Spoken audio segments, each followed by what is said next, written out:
So far we've done step one. We figured out what question we're trying to answer.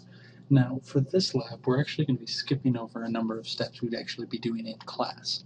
Normally, we would have to design our experiment. We'd have to figure out what tools we're going to use to measure. We're going to have to do all sorts of stuff. The nice thing about using these online simulations is that's already been figured out. You just need to get straight to collecting the data. But first, a little other step back real quick. So step one was asking a question. Step two is you have to identify your variables. So hopefully you completed that reading and you understand you got three basic types of variables, either from the reading or the years of science classes you've taken. So you've got independent, which remember is what you change. The dependent is what is changed, what you are measuring, and then controls would be everything else. So it's going to be very important to identify what's going to be what. So in this case, we're going to change the length of the wire and we are going to measure the resistance of the wire.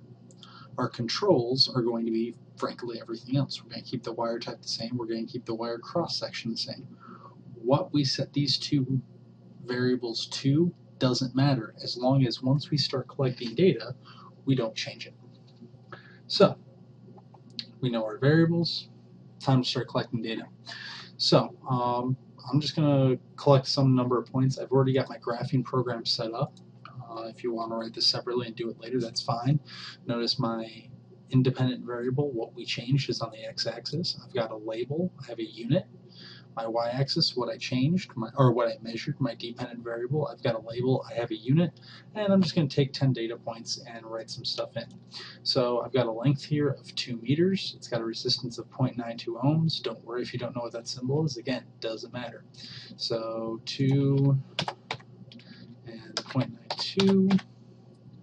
And I'll get some new length. Again, just click on it to get a new length. And 6 meters and 2.16.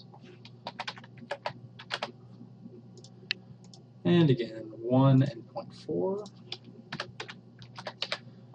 I'm only going to get 8 data points, by the way, because, it doesn't give me just whole numbers. So that's what, like 5.9 and 2.57?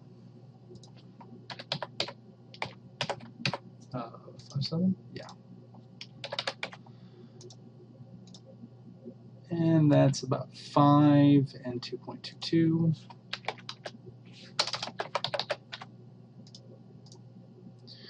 That's about 6.2, 2.74,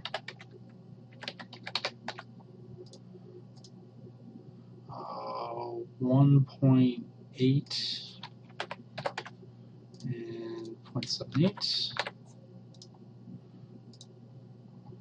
That's about 2.5 and 1.08.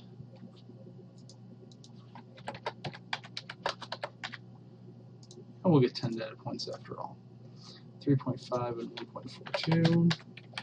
Wait, 5.4. And last one, we got 6.9 and 3.03. Okay, so we've quote-unquote designed our experiment because that was done for us. We've collected our data, and so now let's see what it looks like. So apparently I screwed up. Probably one of those first 2 data points. My guess would be this one right here is wrong. It wasn't actually at 6 and I just read it wrong and I screwed up. Okay. So once we actually have data, now we need to take a look at, okay, what kind of graph shape does this look like? So if we go all the way back to the previous module and look at our common graph forms, you can actually take a look and say, okay, I think it looks like, whatever, this. It doesn't. It's pretty simple. This one's a linear relationship. So if we put a linear fit, what we get is a nice straight line, a pretty decent best fit line. So we know that these are proportional. And we could write up an actual equation. We can say that the length of the wire is equal to this equation right up here, 0.42 times the resistance of the wire is equal to 0.42 times the length of the wire plus pretty much 0, about 0.03, but that's not too big a deal. So this is part of the idea.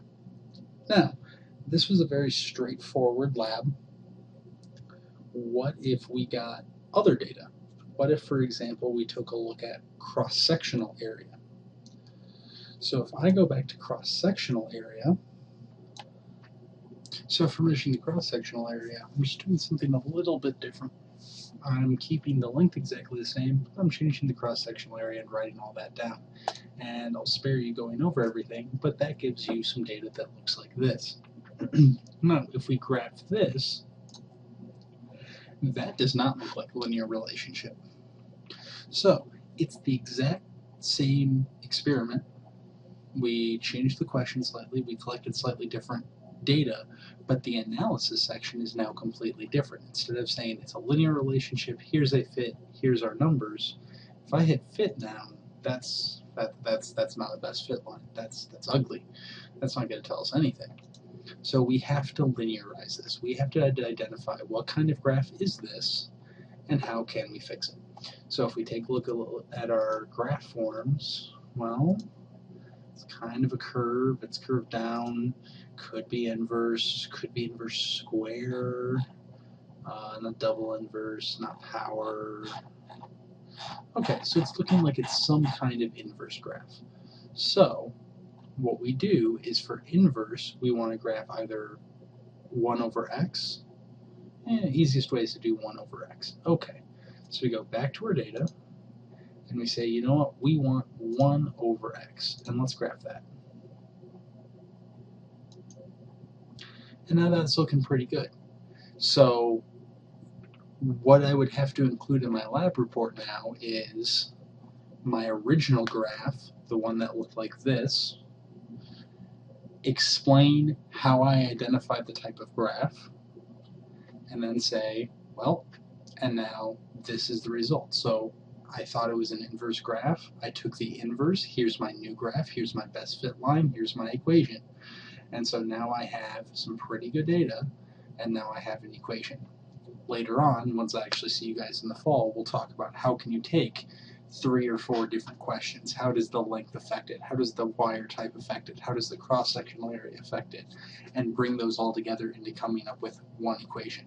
For now, it's just what would your equation be? Your equation in this case is the resistance of the wire, y, my y value, is equal to about 30 times 1 over to the cross-sectional area minus 0. From here, just go ahead and write up the lab report. Remember everything that's needed. So you've got the introduction, which should be pretty straightforward. You know, what were you trying to test? It's pretty much just restate what your question was. What your procedure was against for this lab, it's pretty much going to be we use this simulation. You know how you're supposed to include a diagram. You could include a picture of the simulation if you wanted. That would be a good thing to do.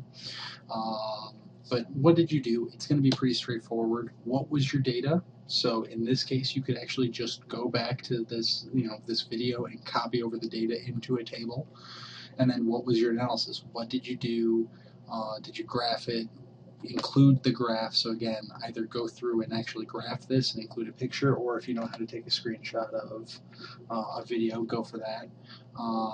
There are no questions for this lab, so should be pretty straightforward. And then conclusions. Were there any mistakes made?